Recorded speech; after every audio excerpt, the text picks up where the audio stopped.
Gang fights and gunfire have caused chaos at the Minnesota State Fair in recent years. WCCO's Connor White joins us live from the fairgrounds with new information about the latest legal moves designed to keep crowds safe. Connor?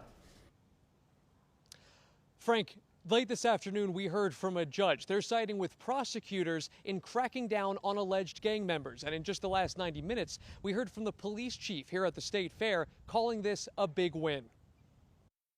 If they asked me if the fair was going to be safe, I wouldn't lie to them. I'd tell them, I don't think you should go.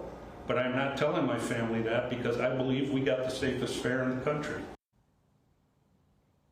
Whether through a voluntary agreement or a forced injunction, 7 alleged gang members are banned from the fairgrounds this year, and 3 more will have tough restrictions on them.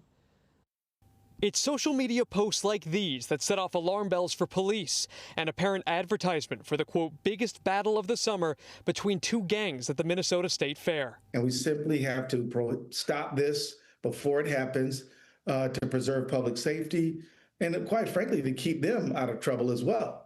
That's what the Minnesota Attorney General told us in early August, filing a civil lawsuit with his team and Ramsey County against 10 alleged gang members.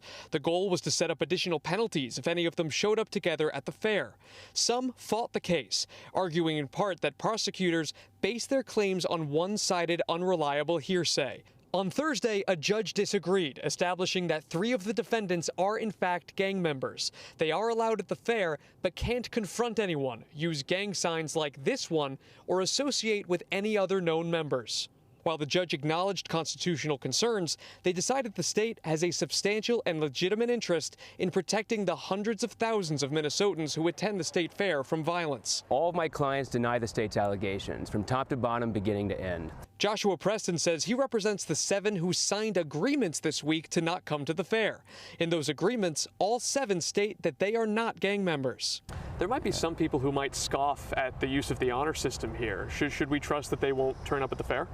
Yes, we should trust. They had no intention of going to the fair this year, and now that they've signed their names to this agreement with the state, they're committing that they will not go. If each of them keeps their word, Ramsey County and the state of Minnesota will dismiss the civil action against them. If it is the case that my clients violate the stipulation that they've entered into, the state would be in a position to charge them for public nuisance.